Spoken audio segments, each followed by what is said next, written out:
Hello, everyone's Forest Focus on a quiet international break Friday. So, with that in mind, no regular full podcast today, just a mini one on a couple of subjects, those being Arnauld Kalimuendo and Elliot Anderson. Chat about a couple of bits of news around them and thoughts around them. Starting then with Arnauld Kalimuendo. It was interesting. The other day, we discussed with Will and Emily about the prospects of him leaving, whether it was a good time to let him go after he was linked with Stuttgart. He's since been linked with Nice by a French website called Jeune Foot X, I should say. There's a guy on Twitter called Tupper. I don't know his real name. A Forest fan. It's quite a good account to follow that comes up with links and rumours that I would never find. So I don't know how big this website is, but I thought I'd mention it. They're coached by his former manager at Rennes, who's looking to be reunited with him reportedly. Frank Haas, I think his name is. Kalimuendo had a time at Rennes where he did pretty well. And a couple of reports saying that Kalimuendo could leave on loan in January with a view to getting him some games, which is interesting. Obviously, he's had a rough time of it at Forest thus far. 6 appearances, no goals. Started off quite well. I thought when he came on at Swansea, he had that offside goal, which I think was onside still. That could have changed things for him. Probably could have changed things for Ange potentially as well. I think we might have gone 3-0 up if that had gone in. And then it's kind of got progressively rougher for him. Betis, he didn't do very well when he came on. Graz, he didn't do very well in that game. So he looks low on confidence. It's a tough spot for him, and you definitely feel for him. People have talked about the bench cam on YouTube in the week from the win over Leeds, where he looked glum. I thought it was a bit overblown, to be honest. I saw it on Twitter and thought he must have looked completely miserable. But then you see when the first goal goes in, Amari Hutchinson doesn't really react to it, and he came on and had a great game and made a big difference.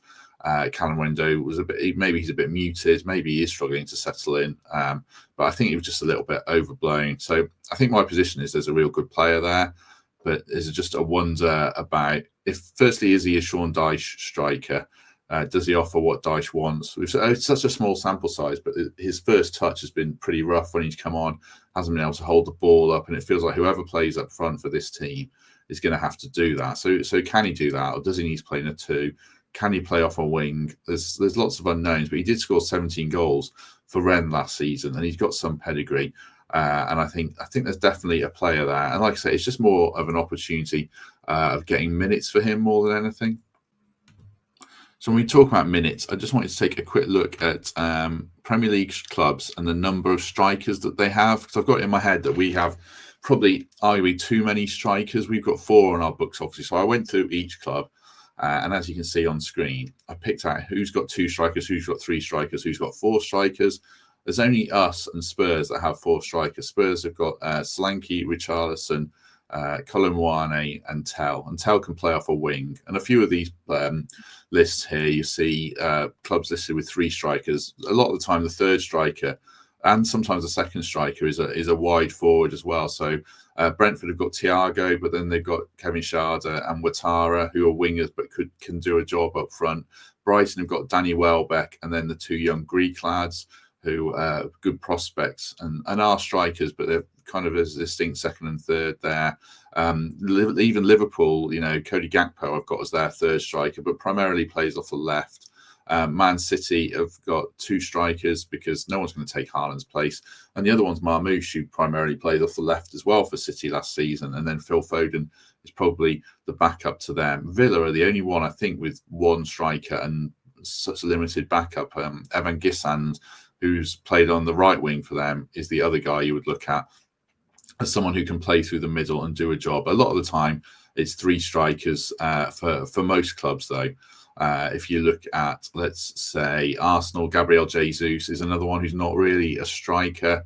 Then you would have, where shall we say, West Ham, the 3rd striker is Marshall, a young guy. Man United is definitely Sesko and Xerxes, and then the 3rd striker, Obi, is a young player. So there's this recurring theme, and we're one of the only clubs with 4 frontline strikers. I think in the summer they probably wanted Taiwo to move on, but as we've said, who's going to buy a guy who was in a coma a couple of weeks or months before that? So it feels to me like we've got too many strikers, but it doesn't even tell the full story. Then when you look at our strikers, Chris Wood is 34, He's currently injured. Is he going to go at the end of this season? He did sign a 2-year contract, which was well deserved, but you kind of wonder about him. Taiwo, as mentioned, he's looking much better, looking fitter, but he does still have that injury worry in him. And could he go to AFCON, which would take him out of the picture in January? So if Taiwo was to go, that would leave you the 3 strikers, and then you just wonder about injuries. But I don't think, this is just my opinion, feel free to screen the comments. If you've got 4 strikers, one of them and probably 2 of them aren't going to get regular minutes unless there's a lot of injuries. Even now, Chris Wood's injured. Callum O'Hare is getting nowhere near the pitch in the Premier League. So when all 4 are fit, 2 of them are probably not going to get any minutes at all. I think the way Dyche plays, I don't think he'd make that many changes in matches. So we do have Europe. So I think ideally you would have, I think probably Chris Wood would start Premier League, Igor Jesus would start Europa, or you switch that round. But then what do you do with the other 2? So having 3 strikers is a lot, but a lot of clubs do it. So 3 strikers is fine to me. That's the majority of clubs do. I think it's 12 clubs have 3. 4 just feels one too many. And when we're a club, I think we're already pushing PSR. Do you want to carry that many strikers? Again, it's difficult with PSR to lose one of them. Chris Wood's probably not worth that much unless a Saudi club comes in for him because of his age. Igor Jesus has only just signed. I certainly wouldn't be selling him. Taiwo is one you could sell for anything you kind of sell him for. It's going to be a PSR profit, but how much would you get for him? And then Callum O'Hare, if we sold him in January, which I don't think we would, because I think it'd be a loan even if he went, you're still taking a PSR hit probably. Even if you got your money back, there's a small PSR issue there. So I think we're in a bit of a tricky spot with the strikers that will probably play out over the next year or so and see who really puts their hand up as the number 1. But I don't know what we do with them all. I think probably Taiwo or Callum O'Hare or both would be the most at risk. But then Chris Wood's obviously senior in years as well. So, yeah, tough spot. Is Callum O'Hare a Dyche striker? I'm not sure. But I think you have to back him and give him an opportunity, or certainly our patience. You don't score 17 goals for Rennes and be terrible. And we were also giddy when we signed him. I remember speaking to Tom Williams, the French football expert, saying, good player. He did question how many goals he would get in the Premier League. There's like the Premier League tax and things like that. But I think, certainly a good player and one that we should back. It's just how often does he get on the pitch? So the other matter I wanted to discuss is Elliot Anderson. Just before that, quick word for the Trent navigation. Quickly just to say, Forest versus Brighton, there is a post-match show with the Fun Boy 2, free entry. So just come along after the match on Sunday the 30th. It's a 2 p.m. kickoff, but there is another Fun Boy 2 post-match show. The other thing I want to talk about just quickly is Elliot Anderson. And obviously, we know how good he is. I'm not sure everyone else knows how good he is. It feels to me like pundits are always playing catch-up when it comes to players in the Premier League, especially players who don't play for the biggest clubs. If Elliot Anderson played in a Man United shirt, which I think a lot of media types seem to think he will do next season, I'm not so sure on that. But I think he'd be getting much more lavish praise and much more attention, even than he is now. And just a quick example of that, which I'll bring up in 1 second. So these are some Premier League stats for Elliot Anderson. I mean, I could put up, 20 slides like this, but this is just from who scores on this season in the Premier League. Most touches, most forward passes, most possession won in the middle third. I mean, most touches should normally be a centre-back, I would say, because they get on the ball most often and under the least pressure as well. But he's ahead of Virgil van Dijk, I think it was, most forward passes. He's winning that, and most possession won in the final third against Serbia yesterday. Thankfully, he didn't get injured. Thankfully, Milenkovic didn't get injured when they went head to head. Another impressive performance for Anderson. I think you could argue he's got man of the match in all of his caps so far. Most duels won, most foul player, 76 passes completed, I should say, and 11 passes into the final third, which I think is a big thing that makes him so good for England. And to me, he's going to play. I think he's going to start all the World Cup games. That as long as Tuchel is manager, I think Tuchel loves him and he can trust him, and he can see why.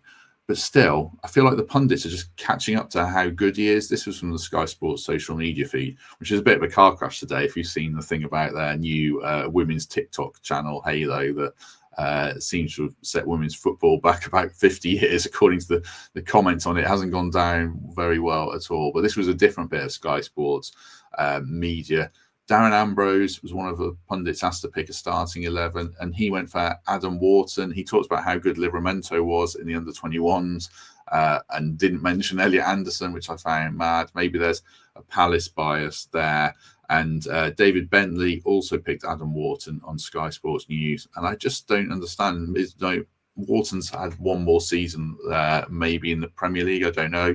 But it feels strange, like how anyone couldn't pick Elliot Anderson. Like, it makes you wonder how much pundits really watch him unless it's in an England shirt. But even then, he's been brilliant.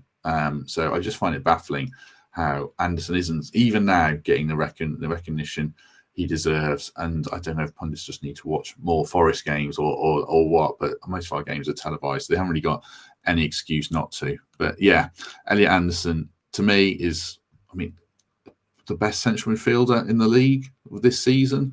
Declan Rice has been brilliant for Arsenal, and they're definitely the best England pairing for me. But I don't think anyone lays a glove on Anderson, apart from he just doesn't score enough goals. And I think he just needs to add that to his game. And if he does, then, he's already a £100 million player, but he's going to be, well, I've always said he's going to be the next Rodri.